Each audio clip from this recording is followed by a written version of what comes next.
Talaga namang ginamit niya lang talaga ang Duterte. Kung matatandaan mo, ako unang bumibira dyan, araw-araw kong binabanatan niya sa programa ko. Balat kayo nga kasi she uses people eh. Yun ang problema sa kanya. Pag kailangan ka niya, okay. Pag hindi, Okay. wala ka na.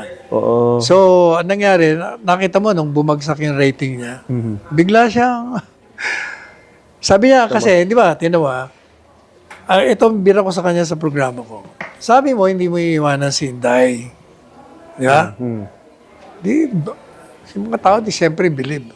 Pero ang tanong ko sa'yo, hindi mo iiwanan si Inday. Pero nung dumating yung tatay niya, hindi siya pinapasok doon sa Villamor. Pati si Bongo hindi pinapasok. Nasaan ka? Hindi ka umiimik. Pwede ka naman pumunta ron eh. Kapatid ka ng presidente, sigurado mapapapasukin kayo doon pag ikaw nandun. But you kept quiet. Kailan ka umimik? Nung bumagsak ka na sa rating, bigla kang kailangan ng investigasyon, o nagpasipsip ka na. O kaya kinantang kita ng balat kayo, yun talagang team song. So yun ang assessment of the whole Actually, okay. situation. Ha?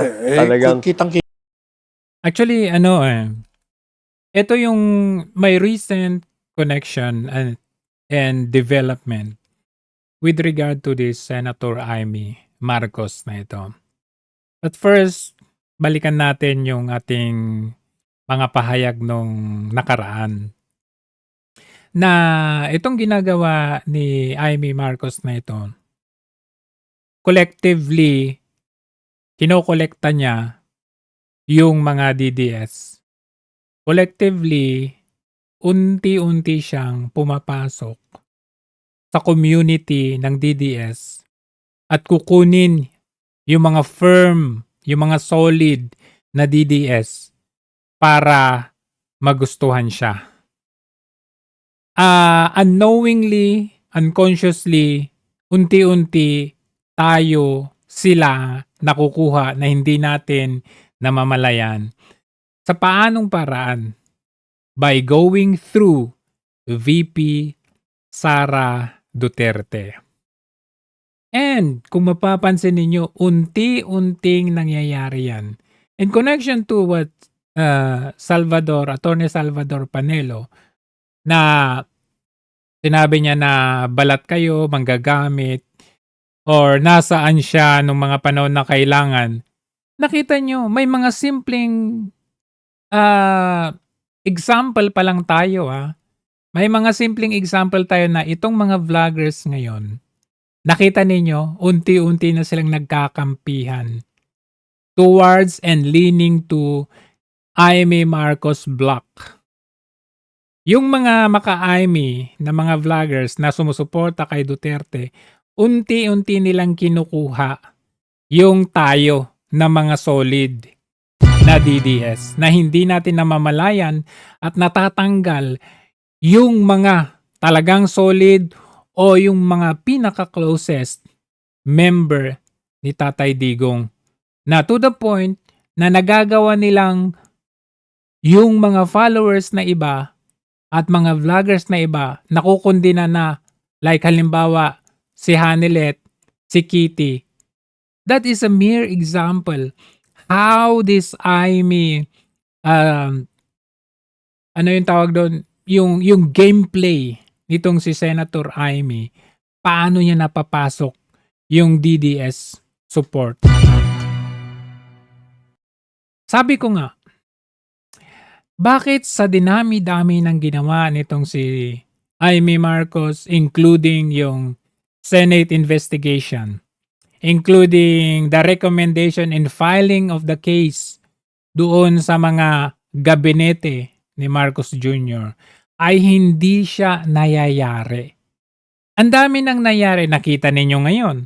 Ngayon, sinusubukan nila at naumpisa na nilang yayarain si Atong Ang. Asahan nyo, baka susunod nila si Isko Moreno dyan. Ay, nayaan lang nila muna si Isko Moreno, pero lahat ng mga kumukontra at panira sa interes ng gobyerno ngayon, paunti-unti nilang pinapasok. Ano yan sunod-sunod na yan Tapos ni ganito, si ganyan, si ganito, si ganyan. So ngayon, si Atong Ang. Balik tayo doon sa ating senaryo na to. kung mapapansin ninyo, itong si Senator Amy Marcos, ang dami niyang or meron siyang mga kaso na i-file sa ombudsman. And that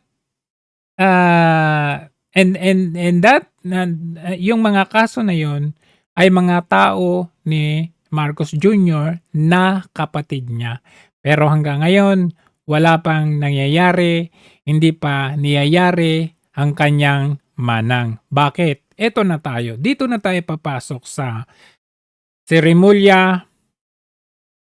I bet you, si Remulla ang kukunin nilang ombudsman. Di ba merong lumabas, ilan ba? 16 ba or 18 na mga applicants including si Boying Remulla. Kunwari lang nila yan. Pautot, pa-epek lang nila yan. Pero at the end of the day, ang pipiliin dyan, walang iba kundi si Remulla. Bakit kamo? Lahat yung mga filed cases against them, siya ang tatapos niya. And lahat ng mga filed cases against the Dutertes, siya ang hahatol niyan. Ganun po ang mangyayari dyan. At isa doon na magiging apektado yung final na cases ng kampo ni VP Sara against kila, ayan, si mga Marcos Jr. team. I-dismiss nila yan.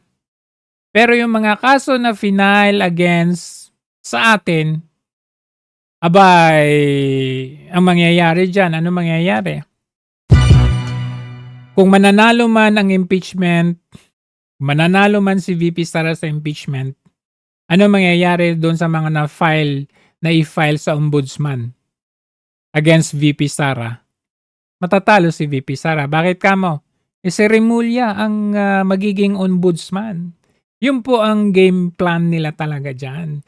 So regardless, kahit ano pa ang ginawang investigasyon or Senate investigation, Senate hearing nitong si Amy Marcos, walang bearing po yan. Bakit? Kasi alam na nila, planado na nila, alam na nila na itong si Ombudsman Martires ay patapos na sa July, itong July 27, ang kanyang termino.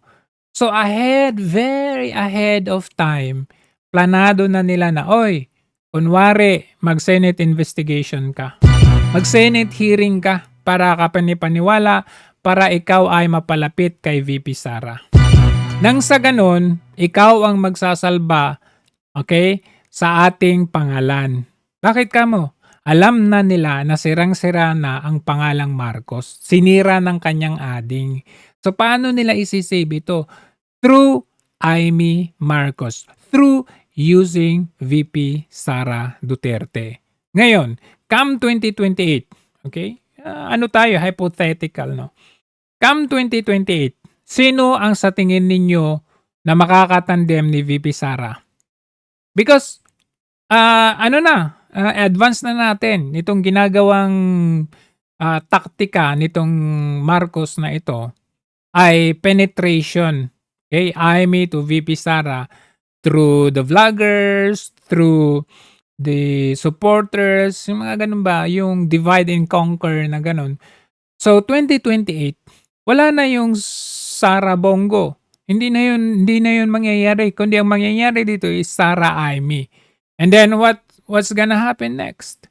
'Di ba? Papasok nila yung ICC bago pa mag-end ang termino ni kanyang ading, magiging membro na ulit tayo ng ICC.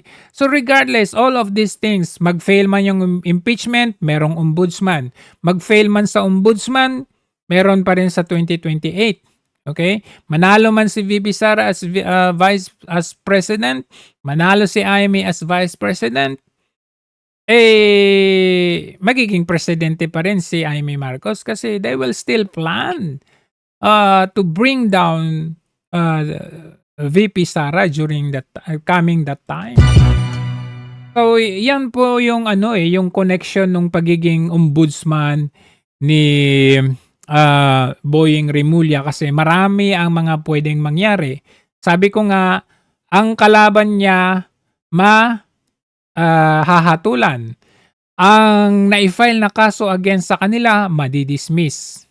So, very relevant yung magiging ombudsman siya kasi in any case na matapos ang impeachment at hindi na-impeach si VP Sara, meron pa silang last card which is yung ombudsman. Kung hindi man, sa 2028. At yan po, ito po yung sinasabi ni Attorney Sal Panelo na manggagamit. Manggagamit naman talaga sila. At kung hindi tayo lalaban at kung hindi ito mapapansin ni VP Sara at tuloy-tuloy lang, no? Hindi sa sinasabi natin na walang isip si VP Sara. Minsan na kasi natin nasabi, no? Si VP Sara ay napaka-intelihente po yan. Kaya lang may puso eh. Minsan natin napatunayan yan noong 2022. Nung siya po ay sumanib kay Marcos Jr. So, hindi naman po ibig sabihin na siya po ay hindi nag-iisip. Ano lang kasi siya masyadong mabait at ginagamit niya ang kanyang puso. Kahit na siya po ay napaka-intelihente. So, kung ito po ay tuloy-tuloy, nakita nyo naman, ayaw nila dati, ayaw ni Baste. O ngayon, nagkakasama-sama na sila, pati yung mga vloggers. Ayan, Robin Padilla. Ito na nga lang si Sal Panelo, nakikita kong kumukontra pa rin talaga kay Amy Marcos. So kung hindi ito mapipigilan, ewan ko na lang ang mangyayari sa 2028.